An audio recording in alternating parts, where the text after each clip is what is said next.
ทีมงานตามน้ำเนาะบอกนะว่าจะมีรถ Lamborghini มาหาเฮาเพื่อที่จะไปตลาดน้ำเขาจะมาขึ้นรถ Lamborghini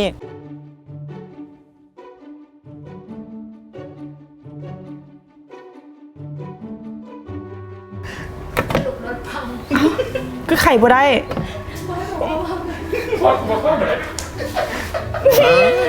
ถูกคิดตัวมาสบายดี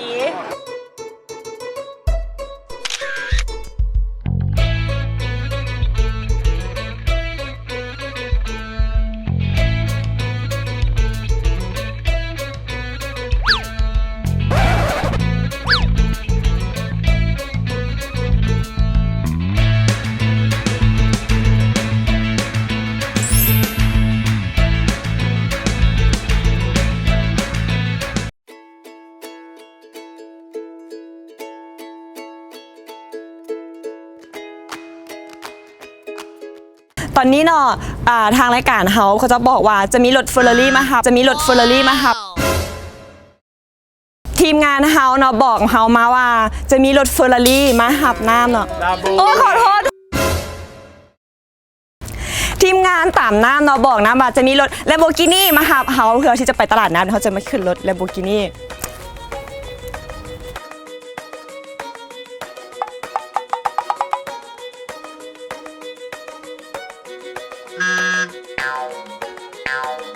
เฮ้ยไม่ใช่ เอาคือไข่บ่ได้คือไข่บ่ได้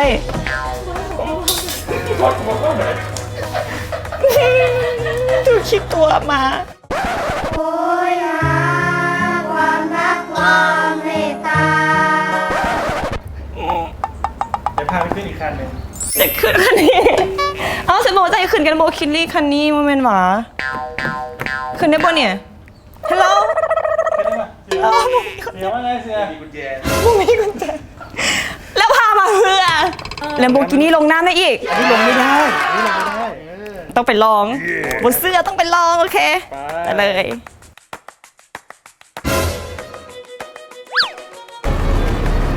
อันนี้ไม่หยั่งนะเพื่อเห็นคืออยู่ทางบกได้เพื่อวะนี่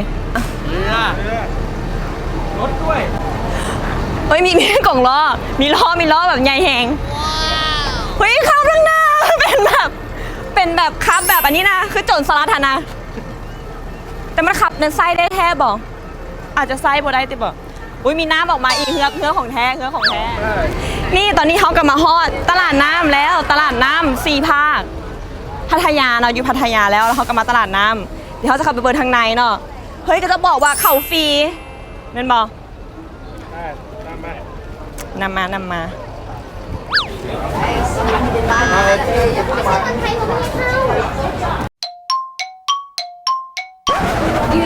เอาก็จะบอกให้เข้าจังไหนอ่ะขอเข่าเนี่ยไว้เข่าแล้วเข่าได้แทบหรอมันที่ห้องมาดิโอ้ยอยู่เว้ยนี่อ่ะไปเป็นนิดนะมีตั๋วไหมตั๋วปีเดที่นี่คนไทยเข้าฟรีเราคนไทยเปล่าเอาคนลาวไปซื้อตั๋วเลยไปเลยเดี๋ยวกลับไปซื้อตั๋วเลยเงินขอเงินแน่เท่าไหร่ตั๋วเท่าไหร่200 บาท200 บาทพี่เชอ200ตัวจับแน่อ้าวไปจับไปเลยครับมีเงินน่ะปิดตาเห็นแลมโบแล้วเจอแลมโบแล้วใส่แลมโบปิดตาก่อนแลมโบที่เจอแล้วเห็นเป็นแลมโบแล้วเดินมาแล้วปิดตาตัวเองอีกคันนี้ไงอันนี้เหรอคันนี้ไงที่จะให้เธอลงเนี่ยให้เธอนั่งเนี่ย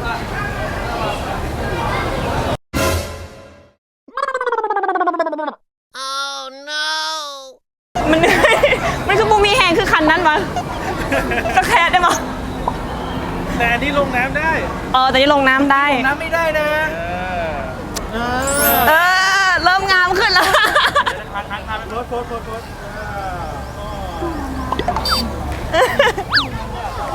ึ้นเลย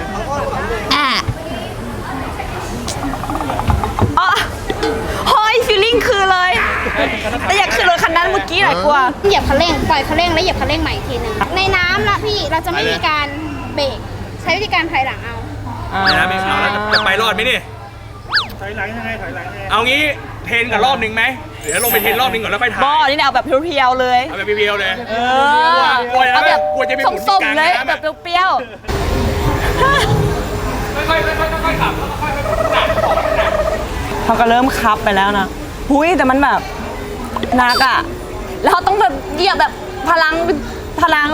เท้าแบบต้องแบบเบาแหงแต่ว่าคนแบบโคตรหลายเลยจะต่ำกันได้ปะเนี่ยเฮ้ยออกไปบอกก็ต้องออกไปแน่ยันโอ้ยเบรก เบรก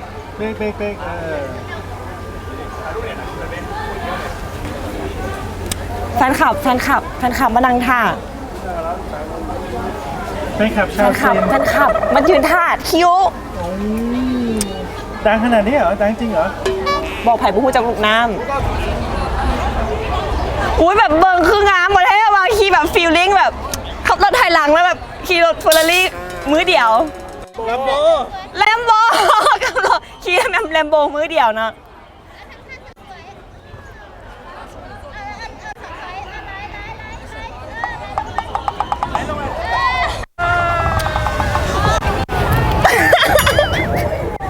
ขวาอยู่ฝั่งไหน กว่านี้เลยครับ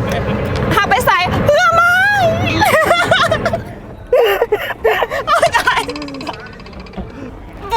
ยานน้ำเขียวๆเป็นคนยานน้ำเนี่ยก็ตกลงไปนี่ให้แบบ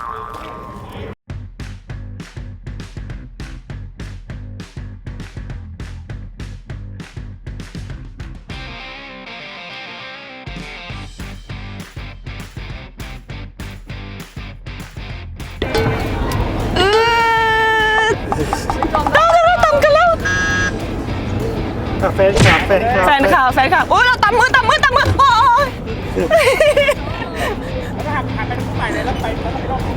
โอ้ยเหนื่อยไหมเมื่อยจะพลังหลายแหงไปเลยเสียงน่ะไปฮอดหุ่นแล้วรถยังอยู่นี่อยู่เสียงแบบเสียงไม้แหงเครื่องจักรไม้แหงโอ้ยมัน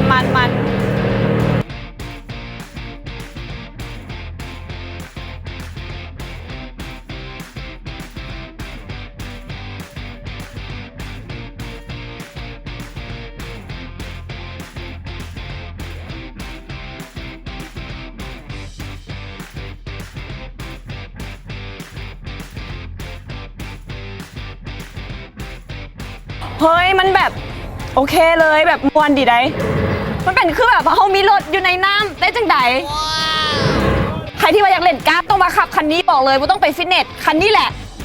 ว่าต้องเข่าจิ้มเลยถูกอีก300 บาทต่อคนหนึ่ง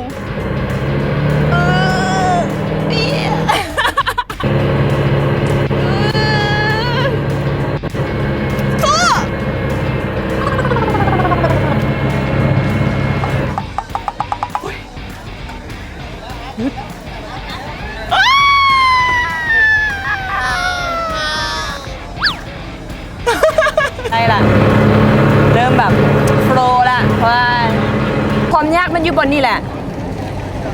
พี่แนทความยากคือเฮาจะออกจากบนนี้จังไหนความยากคือเราจะออกจากไหนเนี่ยปกติกันยากอยู่แล้วปกติกว่าขับยากอยู่แล้วได้แล้วรอดตายรอดตายขึ้นแล้ว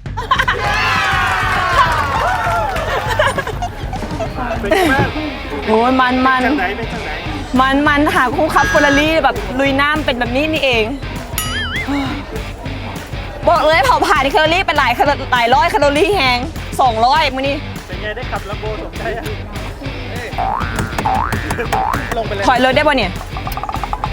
อุ้ยเข้าใจที่มาเบิ่งวิดีโอเด้อไผ่ที่ว่ามากอย่าลืมกดไลค์กดแชร์หรือว่ากด subscribe นะเด้อ